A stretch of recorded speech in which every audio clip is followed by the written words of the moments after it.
So, helping people to manage the threshold. That is the key.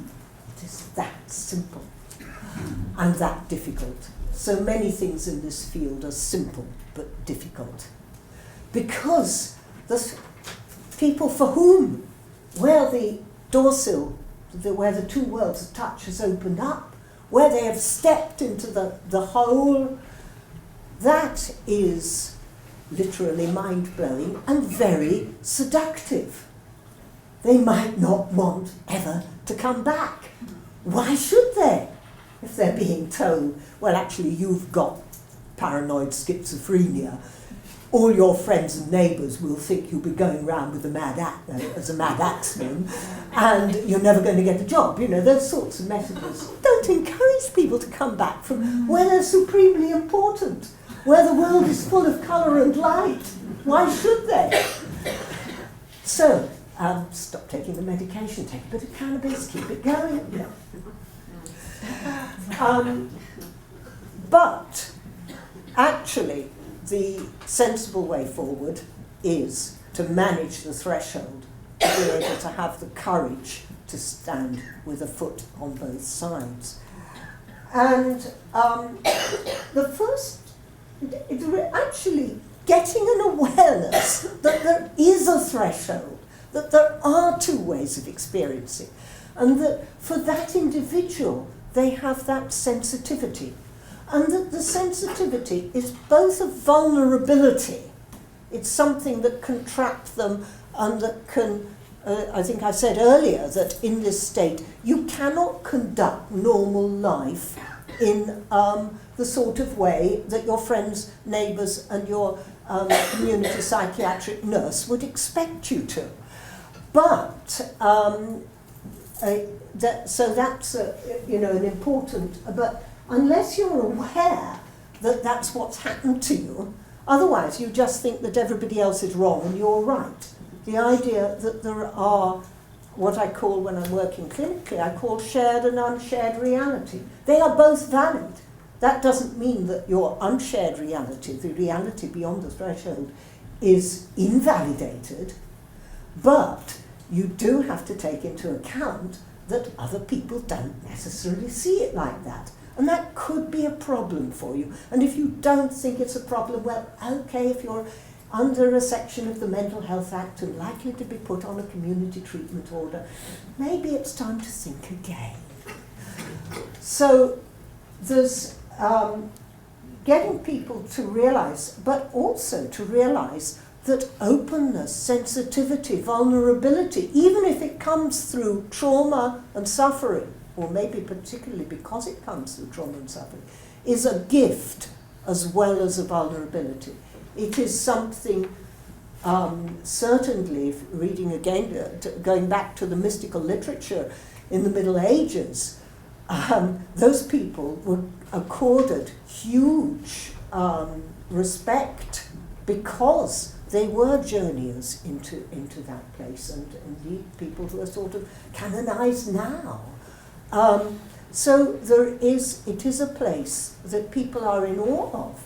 The journeyers who can go there and bring back the wisdom, we need them.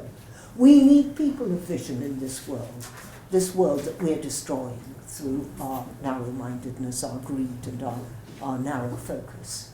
So we need to be able to support the people with that vulnerability. But they need to recognise that it is a vulnerability as well as a gift, and to understand about all this. Then grounding. I think Lucy reminded me, I used the image having lead boots, that actually, even if it's the last thing you want to do when you've just had a vision of heaven, is to put your feet firmly on the earth, dig a bit of garden, eat something heavy, do something ordinary and boring, talk to some people who haven't got a spiritual bone in their bodies, talk to them about football or whatever it is. Now, I know some people will say football is very spiritual. Don't want to offend people too much. But really important to, and this is the sort of when people, I think, approach the Spiritual Crisis Network over the internet, they probably expect us to be sort of beautifully airy-fairy and what have you. We give them all this sort of rather boring, sensible advice. But there is a wonderful tool in mindfulness, because mindfulness, that diagram that I gave you of the two circuits, that comes from one of a family of new therapies which are absolutely designed around mindfulness, and this is brilliant, because obviously what you need to learn to be able to do is to live with a foot in both worlds, to be able to manage both the emotional and the reasonable at the same time. And there is no comfortable place here. It's like a knife edge. It's a wobbly seesaw. There isn't a stable place. Human life is not stable. Living with uncertainty, living with wobble is primary. So mindfulness, being able to develop the capacity to have that non-judgmental awareness, just to take in what is in a very simple physical way in the present, to be able to watch what's going on in the head, to watch it with slightly amused curiosity. Poor old head, that's what it's serving up. That's what it'll do. But a lot of affection and compassion for it and its limitations. And to be able to be grounded in that present moment, which is the only place from which you can actually change anything or do anything. So mindfulness, a wonderful tool that is really getting recognition within the health services. The challenge for somebody who is in spiritual crisis, is in this place, it is actually very challenging to be mindful. So never suggest it lightly to anybody. Always be really conscious that you are asking them to do something that requires considerable courage.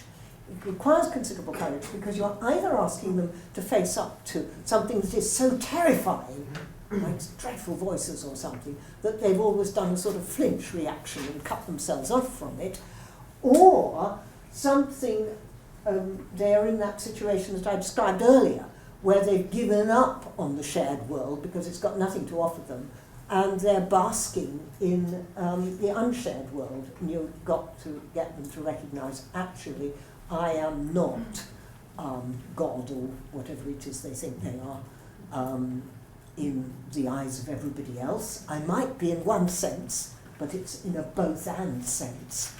And that's not the absolute sense. There's another side to it. And that's tough. And, I brought in here a word that I should have, a transliminal is just a grand way of saying across the threshold. The transliminal state of mind, the state of mind across the threshold, it's the fact that it's accessible at high and at low arousal gives you lots of really, really simple ways of dealing with it. Very often therapists don't like really bog-standard, dead simple stuff that anybody can do, but it's really useful. Things like teaching people to breathe with long, slow out-breaths. Yeah. Not fancy, complicated yoga breathing where you breathe in 17 and out 34 or something like that, but simply in, out. So you let go of the tension. And things like mindful activity in the present, just being aware that you're doing things like the washing up, and being aware that you're doing things like the washing up, not so that the mind doesn't slip off into these strange and wonderful places. So very, very simple stuff.